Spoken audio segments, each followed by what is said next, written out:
replacements. There's been a few through the years, and the last sizable one was already 5 years ago, almost 5 years ago, was that phase 3. Phase 4 is actually on hold. The city was going to do it, I think, in 2021, I believe, but then decided to hold off, so it's still on hold. So that's a lot of the city lines are newer lines, so you're actually in pretty good shape in terms of distribution lines. You don't have a lot of those old, decrepit water lines, or a lot of AC pipe, which is that asbestos concrete stuff. So this phase 4 was put on hold, and you're saying that, I mean, it's still in pretty good, shape. What would you forecast the? Yeah, it was more a preventative, and I forget exactly the location for phase 4, because it's been Walnut? a few years. Yeah, I see it here. Yeah. So it's something that the city probably is going to want to take a look at here in the near future. What would be the near future? Well, at least for the future councils to know. A year or 2 or 3, Okay. yeah, that would be the near future, yeah. And you may be, that's a good candidate for like a CDBG grant. So, Which you've had some here. I think some of these other phases were done with CDBG grant. Phase 3 with. Yeah. So that would be a good candidate for that. and who would make that decision? Council? The city would. Council or city manager? Probably both. Okay. Either or both. Just a little bit of background there. I think we use, and I don't remember the name of the consultant, to do these CDBG applications. They don't do them for free. There is a cost. Adam Zashki. So there is a cost associated with them. And so that's how that process would go. If it's below $10,000, it's something that could be handled in my office. If it's above $10,000, obviously that requires the council to approve that allocation of funding for that. Yeah, it'd be over 10,000. The CDBG applications take a little bit of effort, and one of the constraints with CDBG is making sure that the area where this is going to be built is disadvantaged, and it's based on MHIs and things of that nature. But yeah, the city has been successful in the past with those.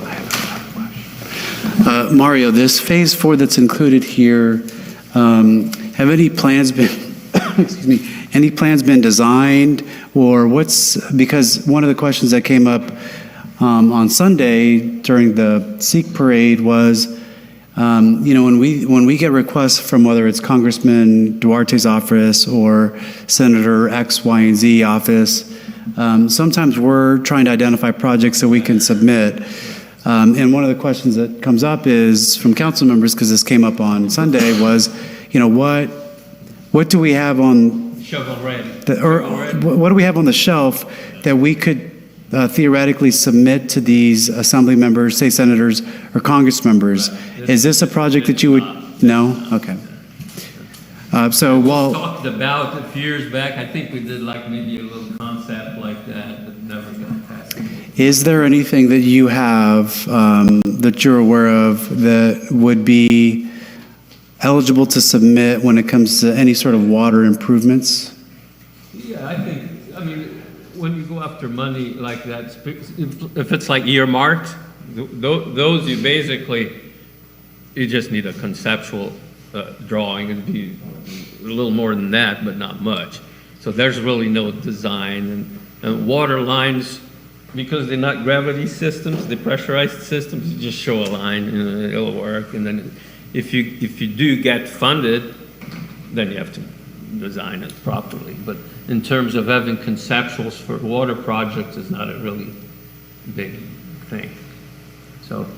So if I'm understanding you correctly, theoretically, you would be able to provide me something with this, for instance, maybe add a couple details, and this could theoretically be a project that we would ask, let's say, Congressman Duarte's office for funding. To push for it, yeah. Okay. You could do that, yeah. As long as the funding agency doesn't require full-fledged plans, like in the old days, shovel-ready was a very commonly used term, and that was during the Obama administration. You have stuff that's shovel-ready. This is not even close to shovel-ready, but you probably can put a conceptual together. The reason I ask that is because Congressman Duarte's office has notified us that they've got their application period open for submittal of projects, and the mayor, obviously identified this as being something that we could theoretically send over to them. So I'll connect with you and get some more details. I understand that project, or the request for applications doesn't necessarily need to be full-fledged project, so this may be an opportunity to submit via our congressmember. Normally, earmarks don't require full-fledged plans or design. So even with phase 4 being on hold, you don't have like a conceptual plan prepared? Yeah, something like that, basically showing where it's at. Yeah. But from what I just understood in this conversation is that would be something that would be submittable. A Should they- little nicer than that, but yeah, would Get on take it? a whole lot. What's that? I said, get on it. If the city so wishes, we will. Well, we have need. Well, I would think as our engineer that these would already be shovel-ready projects. They would be if the city gives us the go-ahead to. I can't just Oh, go okay. design things and send you a bill. It doesn't work that way. So we do have to have direction from the city, and we're glad to do it. We actually had started a few years back, had it on the backlog to do it, and they said, "Oh, then just stop it now." But we can revive that one to a level that's probably good enough to go through a politician for the earmark type of thing. I'll Or let if you the have that city conversation wishes- with Christopher. Yeah. Thanks. Or if the city wishes to actually do a full-fledged design, yeah, we can do that too. It's up to the city, but we will need some direction on that. We can talk about it and get some direction.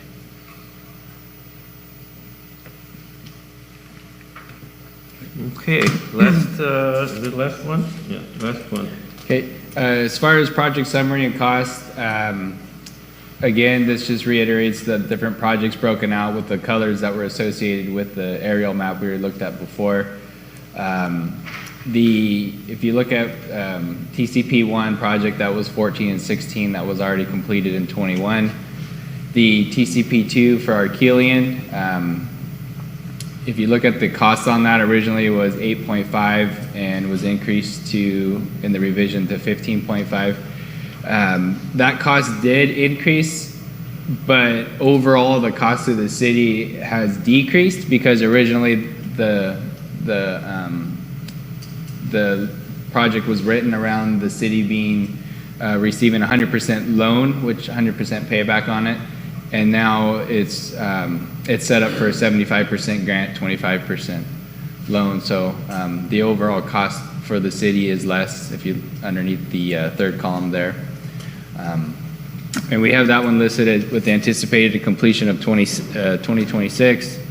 The Well 8 centralized plant, similar situation with the cost increasing. Some of that has to do with additional pipelines that were added, additional filter vessels anticipated. And we have that one listed with the completion of 2027. In the green location there, Well 8A, that's a city-funded project, which is expected to be completed later this year. And then Well 18 and Well 19, those have the dollar amounts listed there with completions for 2027 and 2026. Those, if you look under the funding source for those, it kind of lists out the loan, grant, city funded. And then the bottom one lists out the loan, grant, or foster farms. And the reason is there's been a lot of conversations over the last few years about foster farms paying for part or not paying for part, depending on the property and who has ownership of the well and everything.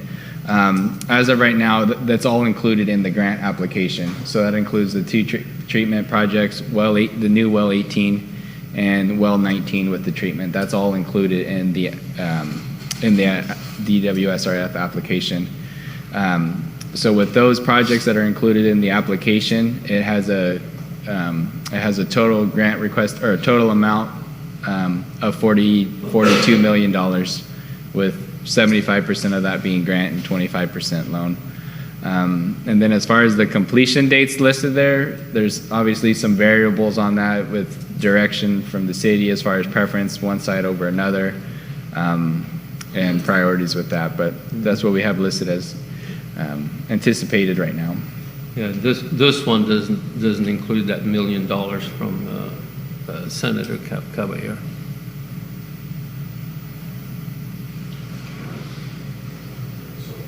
So normally, like in that case with the Arquillian project, that $1 million would go towards the city Yeah, amount. we actually, Tony and I had a conference call with the state on that. That's as long as it's, I know that I think the original paperwork said Arquillian part, but now that the state understands this is more of a comprehensive big water, probably several phases of a big water project, that it can be spent on any of these components. Yeah. Did I relay that correctly, Tony? Yeah, that's what I understood. Yeah. Okay. I'm not sure if we covered this, Mario, if this question has been asked or if I missed it on the slide, but worst case scenario, city conducts additional sampling of well 8A and the arsenic levels stay elevated and we have to progress in arsenic treatment. What kind of time delay will this put on the treatment portion of that project for well A and securing? Because I know there's quite a bit of a lead time on electrical materials. Controls. And Right. Sure. We don't know the exact answer to that, but I think Nick mentioned a couple of years. Yeah. And the cost would be $1.5 million, $2 million? Yeah. So you basically would have to add more vessels with different media in there that instead of treating TCP will treat other in this case arsenic. Arsenic and manganese, you can actually treat both of them with the same vessel, same media.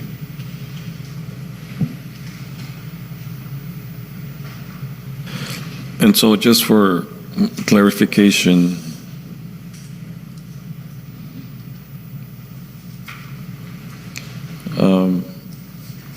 are they all in the process, or are they all in the process of applications being submitted? Yeah, you can answer. Yeah, so it's all combined right now as one massive application. So that's the two treatment projects and the two new wells with the wellhead treatment. So that's all one massive application, and then it can be constructed in phases or all together. It's a massive project, so it's, constructability of it and everything like that can be sequenced. It most likely should, I would think that you would want to do it in phases because some of these are further along than others. So you probably would want to phase some of them, maybe make two or three different phases.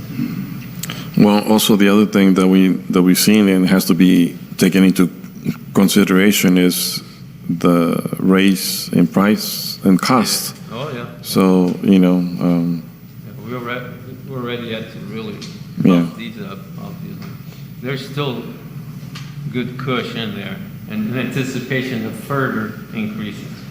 all right, thank you. So there's a good contingency in there. Mayor, just a couple things. I know that the engineering team and I had a meeting with the state water folks, And one of the questions that they asked us was, what would the city's capacity be to take on some of the costs associated with the projects? And so we weren't in a position to say yay or nay, but we needed to hear what the state had to say with that. I bring that up because, if the state potentially comes back and says, well, we're able to cover this amount, and the city's expected to cover X amount, there's probably a conversation related to how that gap is covered. So that goes back to a conversation related to rates.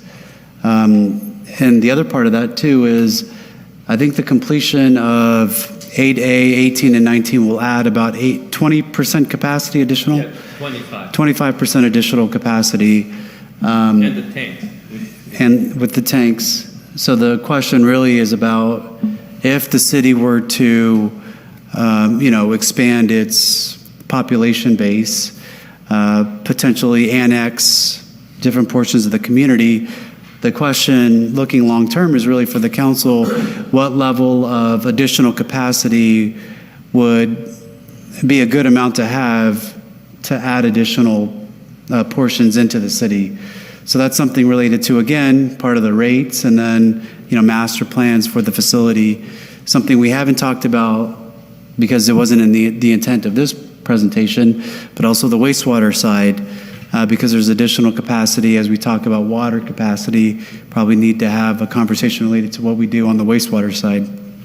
So I bring those up just to get those on the radar of the council, not any action that's needed here tonight, but just to get it on the radar. I know that we've had conversations individually about those things, but it's a good opportunity to just add those there, that there's some moving pieces there that if the state comes back and expects the city to contribute some level of funding, we probably will need to have that conversation should that come up.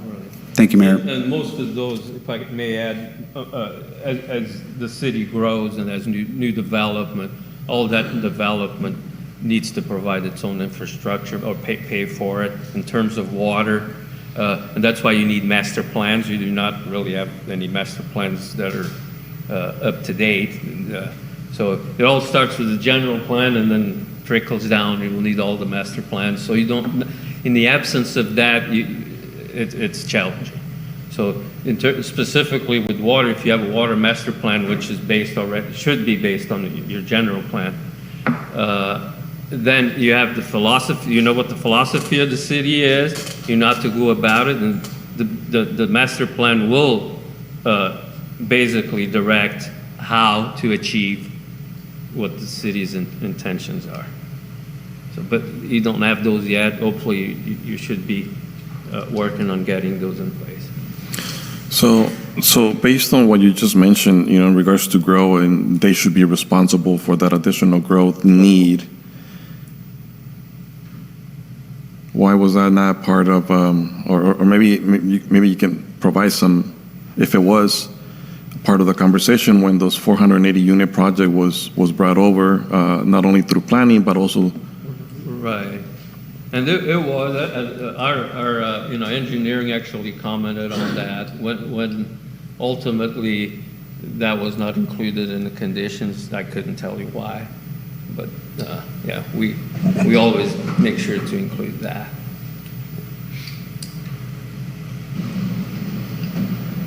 And when you get it, and 408, that's a pretty good size already, but sometimes you have 200 acres developing, you have to master plan all that.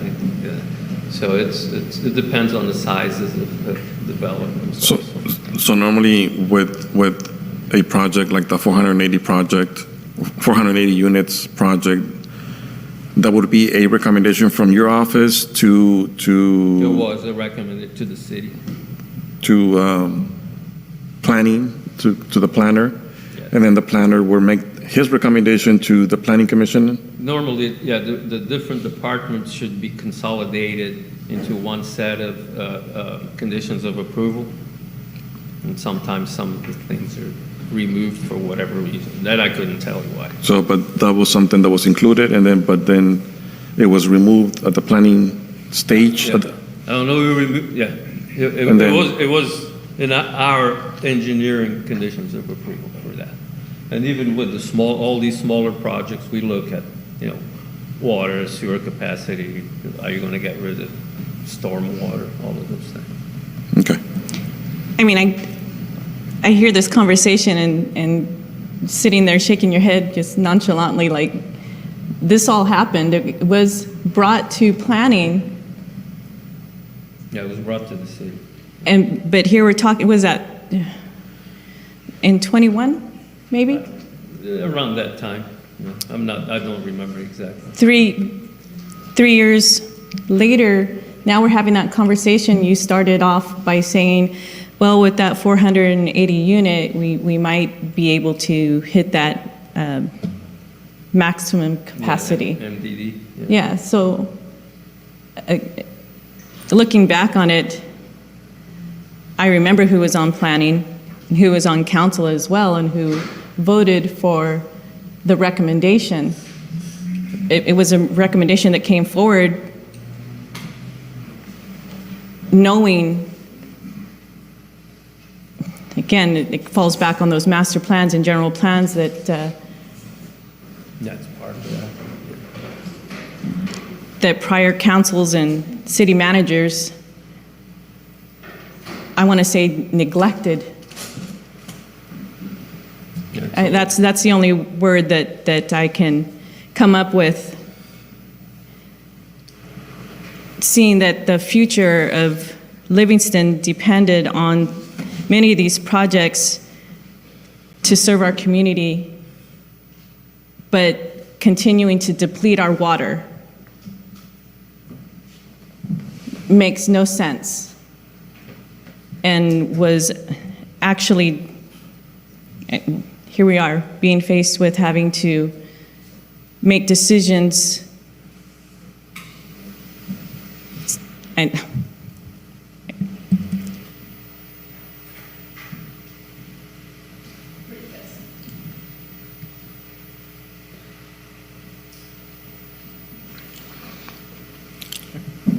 Council, are there any other questions?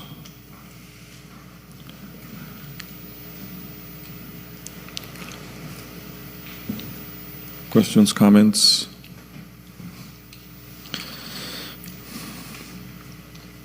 Well, let's just hope that everything goes through and we get some support with the funding. By when will you expect to know the results of that additional testing on 8A? Probably a couple of months, Nick? Yeah, I think we could probably get testing scheduled in the next month or so for it, maybe, probably next month or so for it. And then it just depends on the amount of time it takes from the lab to get the results. And I think last time it took a couple weeks, so maybe 2 months or so before we actually have clear results on current testing, sampling.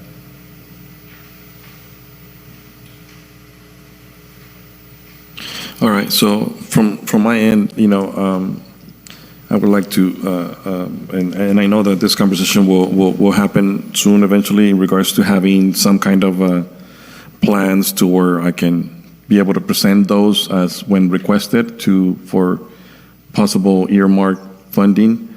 I know that I have a deadline for Monday for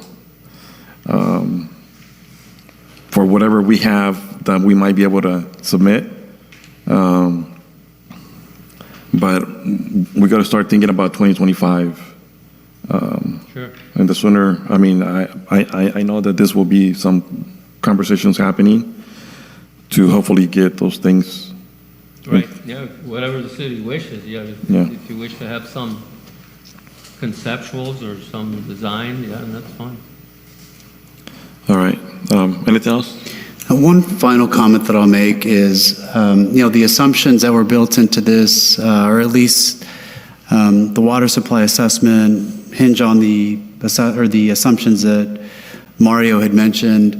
Part of the other thing that is really imperative too that needs to be done is that those assumptions include, I believe, the largest producing well offline, but it also assumes that the rest of the wells are operational. So what really needs to happen is the city, and this is the direction that's been provided to the management team, is that assessments need to be conducted on the existing system to ensure that we're doing what we need to do to ensure that that system remains operational so that we don't have a worst case scenario where we have the top producing well as well as other wells go down. So there's a responsibility that's been placed on the staff to make sure that they're assessing the existing system to make sure that it remains at a highly optimized piece of equipment so that we don't run into the situation where we have to worry about other pieces of equipment that are down. So that has been the communication to the management team to ensure that we're assessing the system and then also including those on this future year CIP to make sure that we're not waiting until things fail to replace them, that we're doing the proactive work on the front side to make sure that we're having a system that's highly optimized and performing at its peak performance. So of the existing wells that we have, which one is the next oldest or most I think critical? 8 and then 9, I think, right? I don't know. That was a question. Yes, 9. Up to 8 is 9. Oh, so these are in like a chronological order? Yeah, I think virtually all of them are chronologically numbered.